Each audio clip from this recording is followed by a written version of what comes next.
Hello, and welcome to Three Things. Our guest tonight won a contest to be included into the 2020 108 tourney. He did some damage and endeared the Sox Twitter fan base to him and his antics. During his tourney run, he allowed his wife to apply makeup to his face for the retweets, something we have never done, but fully respect. His Insta game is almost as strong as his love of Malort, which he loves a lot. He not only forced his family to listen to a 108 podcast on a family trip, he even chastised his wife for calling it some baseball podcast. We want to party with this guy. He's our hero of 2020. He's Jimmy Vinicky, modern day Griswold. Welcome to the show, man. You got it. Thank you. Yes. You nailed it. You got it right. I was waiting to call you out in the last name, but you nailed it. It's the way it should sound. The way it looks is the way it sounds. It's like I'm always thinking like too much. I think too much. That's clearly my problem. I'll do a Sean Malort for you, just in honor of you nailing it. Nice. Oh yeah, my sucks summer. Thinking too much is your problem. That's always been my downfall. Yeah. That's what we all do. So Jimmy, I'll say this: when you got picked to come on into the tournament, I had alerted these guys before that to your Instagram story where you were going, she called the From the 108 podcast, some baseball podcast. I'm like, you got to check this guy out. And then weeks later, they're like, hey, we should pick this guy, or a week later, whatever it was. I mean, it was very quickly. And I was like, oh, hell yeah. I go, you should put his wife in tue because they could fight each other. It would be great. God. The Nomansons, man, they're the kings of that, king, queen. That would have been fun. I think I would have been annihilated by my wife, but that's okay. It would have been fun. It would have been a blast. She wouldn't have any idea what was going on with the White Sox, but she'd dominate that stuff. Well, you guys always seem to be having fun. It's like you got daddy life down. You seem like daddy done right is what I put in my notes. You guys go out, you have fun. And, I mean, what are you guys doing to keep it, fresh, like, for a quarantine like this? Yeah. You've been around each other. You seem to be doing a lot of fun stuff. Getting to know a lot of the neighbors we had no idea existed before this started. Just a lot of trips around the block for sanity. Mm-hmm. It's funny, we have some neighbors across the pond from us that are there in college and actually just graduated on the swim team at UNS just down the street from us, University of Northern Florida. And just from me being obnoxious and yelling across to them, we've kind of become the friends of them, almost like that movie Neighbors, or like the older couple that's trying to be hip and cool with the young college kids. And, they'll invite us over for pudding shots, and my wife's making them drinks and cupcakes and all this stuff and bringing them over, and their birthdays, and, just getting to know. Daisy's is my daughter. She's met a bunch of kids around the neighborhood and gets super pumped up when they knock on the door. It might be my neighbors. It might be my neighbors. And we keep our distance, but you need to have some socializing to keep your sanity. But just a lot, and way too much drinking. Like, I don't think I've ever gone on a bender like this since, I don't know, maybe college, but this might be even worse. It's more moderate, but it's probably daily. I don't know how else to know work is done. Yeah, I hear they do some drinking up there in Iowa. So I've heard that. Two times. Couple 2-3 beers. 2-3 times. So, hey, this is Three Things. So that was the first thing. Second thing is you ask us a question. Feel free. All right. Man, this is tough, but and this might be a little personal, but so if you don't want to go there, don't have to, but kind of wondering for you guys knowing each other a long time, had a lot of fun times. What's the one time that you were most embarrassed by one of the other guys? So I want to hear stories. Man. I think this is going to shenanigans. For Beef Loaf, he's probably got like 30 or 40 times to go with. I'll use the one time that Beef Loaf really got out of hand. And so we're probably in our early 20s, and we went up to Diversity Rockin' Bowl. So I don't know if you've ever been up there, but it's just like a bowling alley with a bar, and they play whatever music you ask them to and shit. It's one of those things. So we're up there and we're sitting there, and this group of people next to us leaves, and there's like a full pitcher of beer on their table. And at the time, we're like Miller Lite, High Life kind of guys, and this pitcher is like some weird color, and Beef and our buddy JP are like, hey, let's go grab that. And I was like, I don't want whatever that is. Like, I'm not drinking that. So they start drinking it. They drink that pitcher like nothing. And we're drinking all night. And like, Beef is fucked up. I could tell he's hammered. His eyes are like almost closed. And he's just like, he's giving me this look like I'm an asshole. So I know he's drunk. And so we're getting out, and our friend had drove, and she had a minivan. And so I very unintelligently pack Beef Loaf into the back corner of this minivan. And then like everyone else piles in as we went like 5 feet before he just vomited in the back, the very back corner of the van. Out of the little vent window. Yeah, you only crack the windows a little bit. He's all the way back there. Like everyone's just kind of like screaming, and we've got to make our way all the way back to Bridgeport. So we're Diversity and whatever it's on, like Western or something, and we had to get it all the way home. And if you guys follow Polish with Extra Onions, God bless that kid. He helped clean that whole thing up. I left. I got. It was over for me. I was like, fuck this. That's the worst. But yeah, I guess that would probably be the one moment where I mean, it's rare that I catch beef like that. So I think that's probably the one moment. That's awesome. My favorite parts of that, I think, are that there was a minivan and they puked in people puking in your cars. There's nothing worse than that. Oh, yeah. Oh God. Oh, man. You got minivan, you've got mysterious pitcher that you don't know what it is, and someone else slept it. It's not yours, but you still drank it. And and you got bowling. All three things. It makes it so much fun. It's a very classy night. I am embarrassed by that night, but I only have like 4 or 5 career pukes from drinking, and that's the most eventful one. That's right impressive. There. I'm not really I don't throw up. I just you earn them. Deal.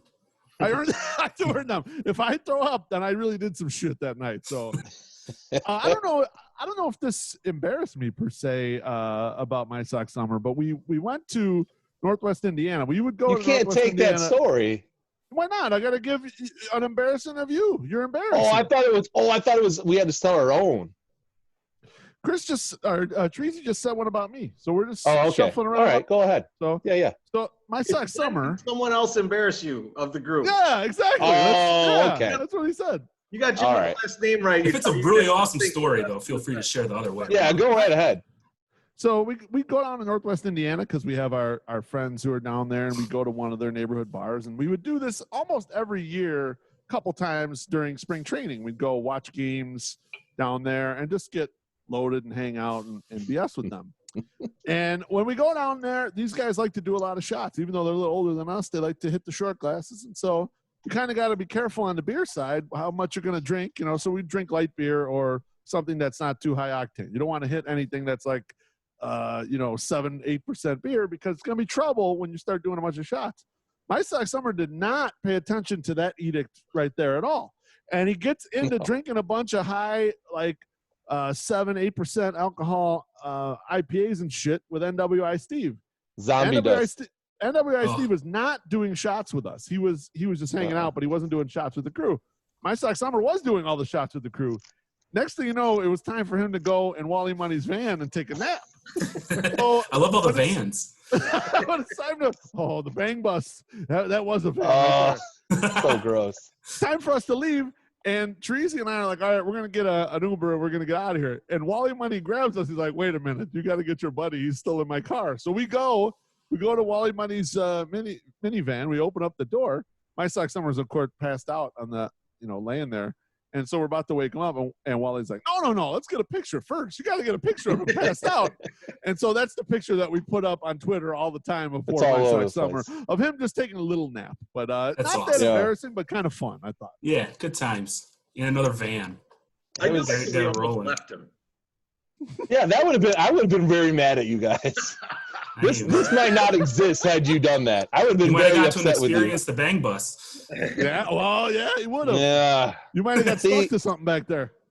It's unfortunate that Wally doesn't do these with us because we have like 97 stories that are embarrassing of Wally doing things or doing whatever. I think my very first exposure to Wally is a picture you guys posted, I don't know when, but of him just passed out on a table.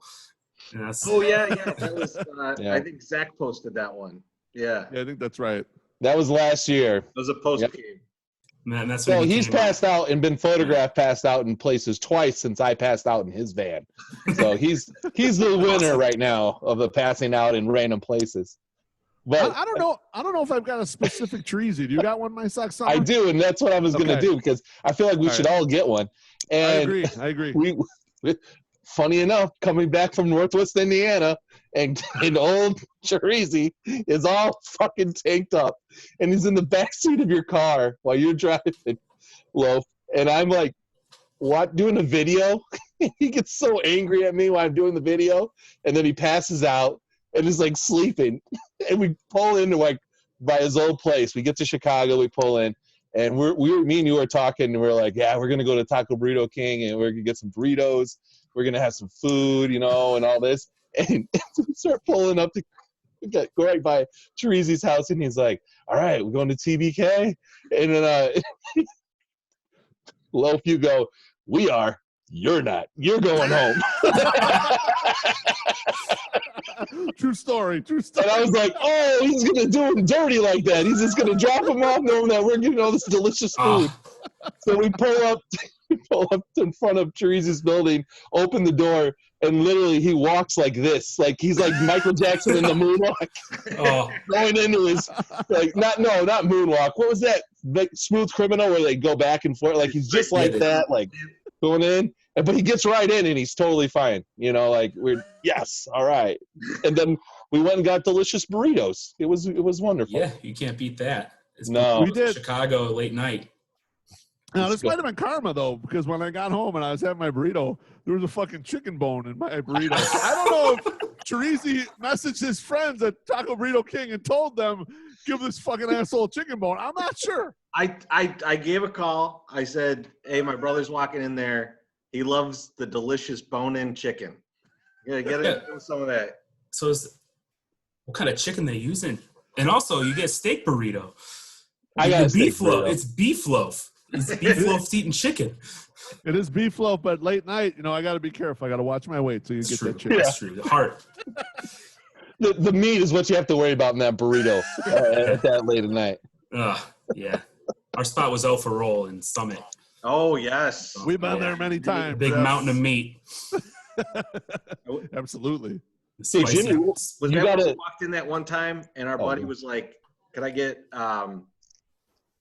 3 beef tacos? And they're like, oh, that's steak. And he's like, whatever makes you feel better. Fantastic. So you got any funny stories? You got like a good drunk story from a Sox game or anything? Not from a Sox game.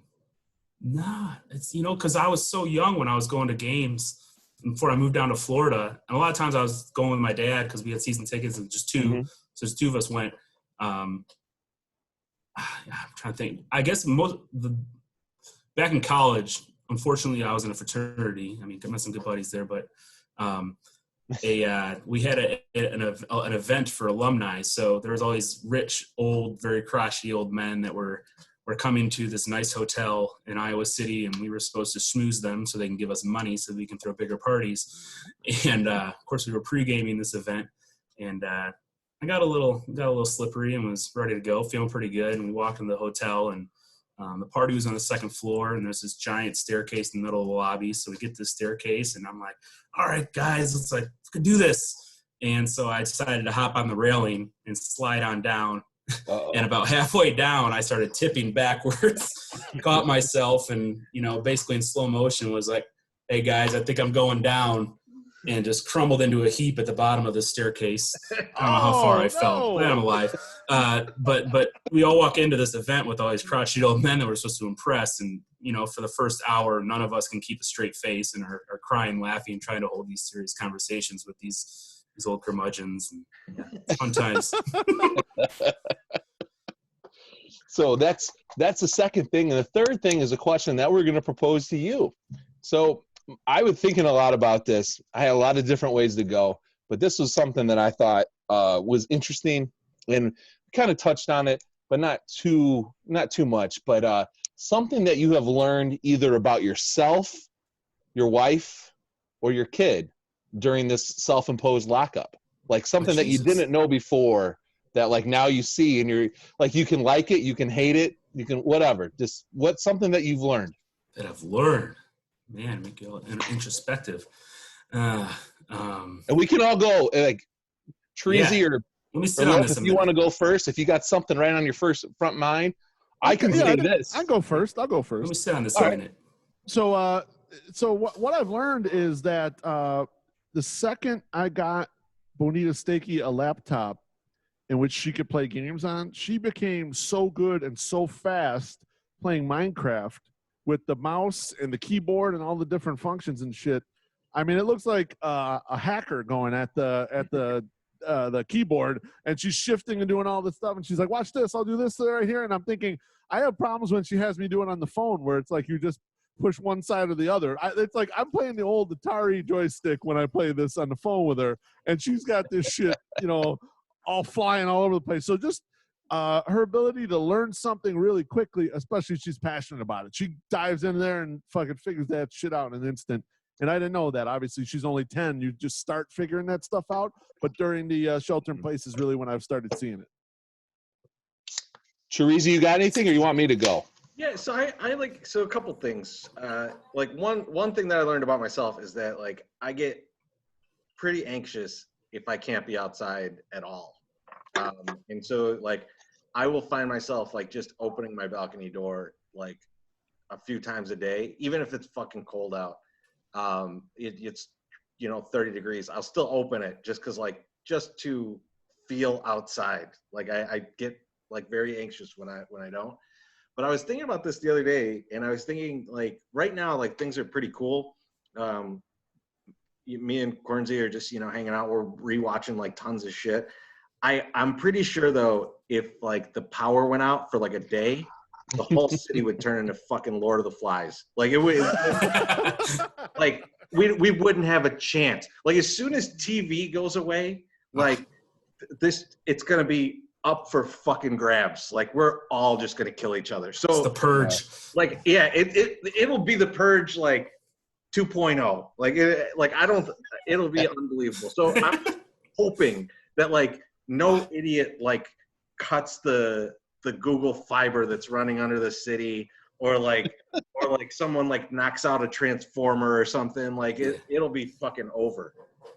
Frank Drebin is going to run by and trip on the cord and unplug it, and then we won't have any cable anymore. Unplug the city. We didn't have power last night for like almost 2.5 hours. And oh shit! You guys were out that long? It was like Damn. 7 o'clock, I think, when it went out, and we got it back about 9:39. But the funny thing was, at 9:39, I am already in bed, and I'm like, I'm not fucking getting up now. Like, I'm not doing shit now. I'll do it tomorrow. I'm like, I'm going to bed. Like, because I'm like, what am I gonna do?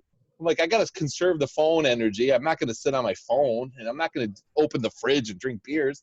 I'm like, I'm gonna go to fucking bed. I'm like, there's nothing else to do.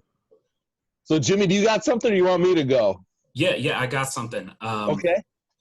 I think what I learned about myself is, I'm pretty, when I'm around people, I'm pretty outgoing and very, I don't know, I'm pretty probably, my friends probably pretty loud and wild, and I don't really sit in the corner much. But what I've noticed is, and this is kind of sad, but I don't really miss anything.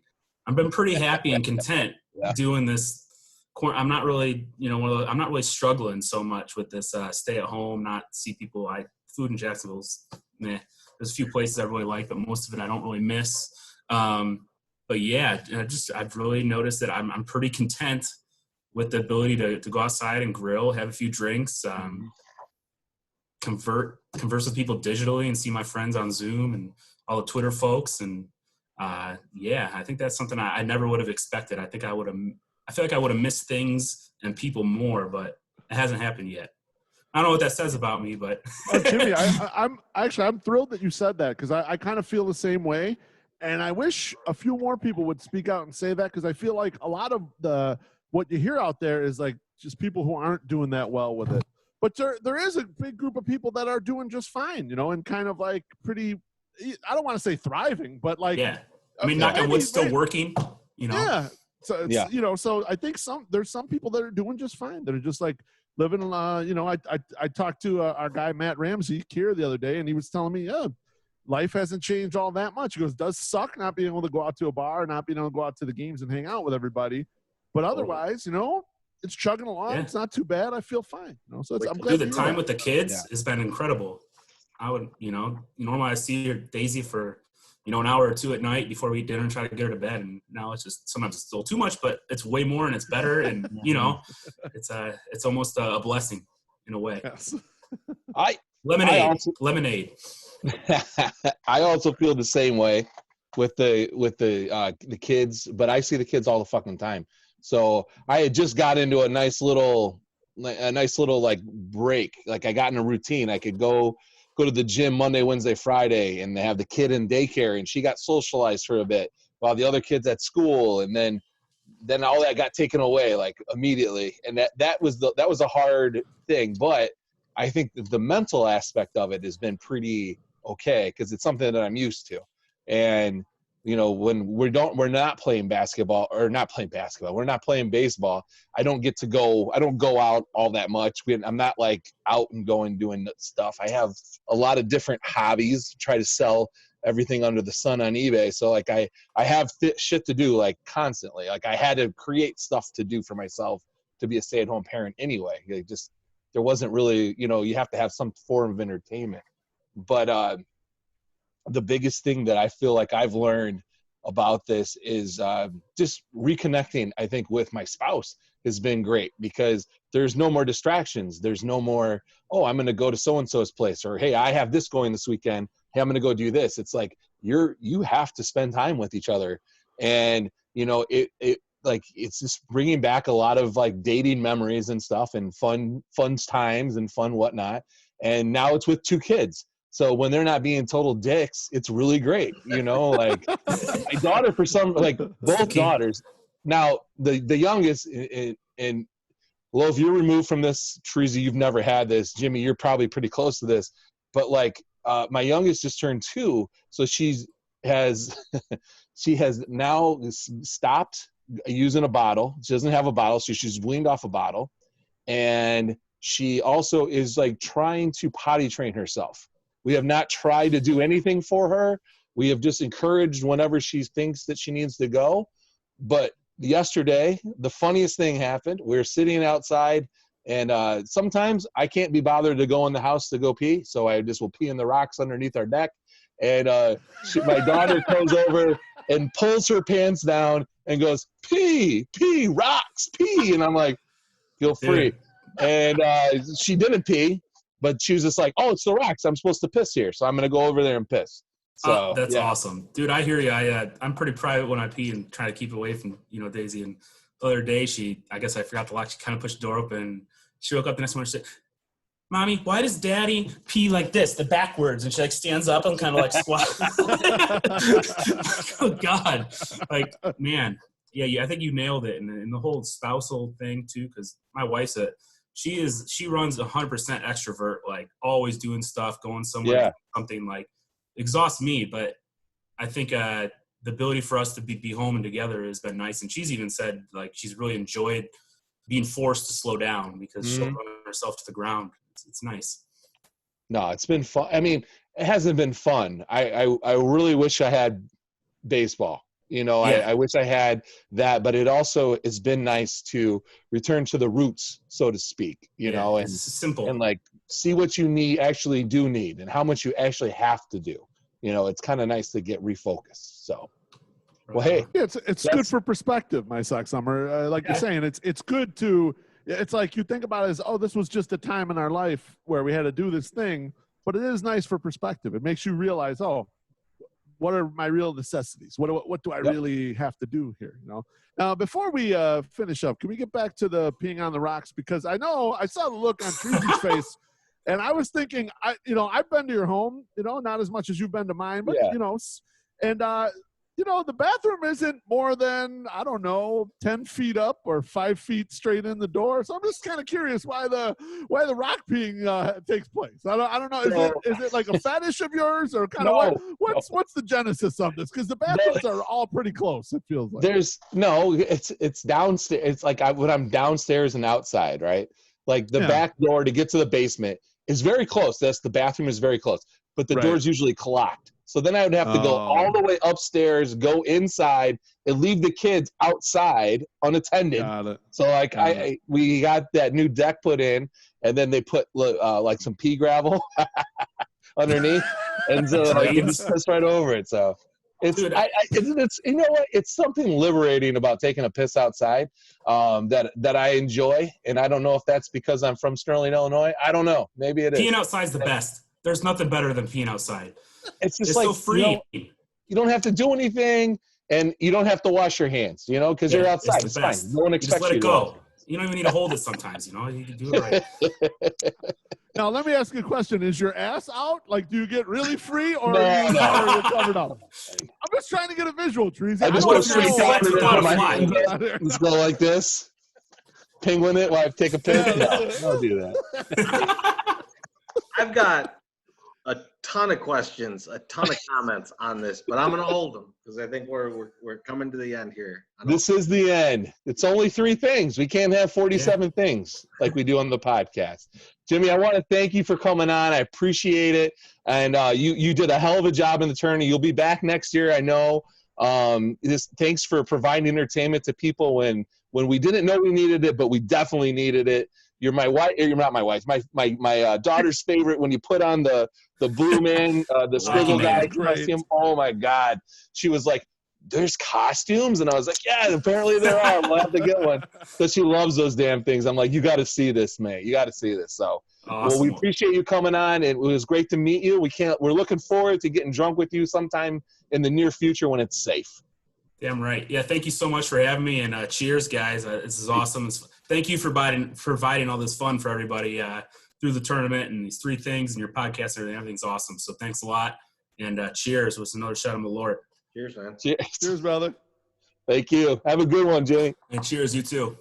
Thanks, guys.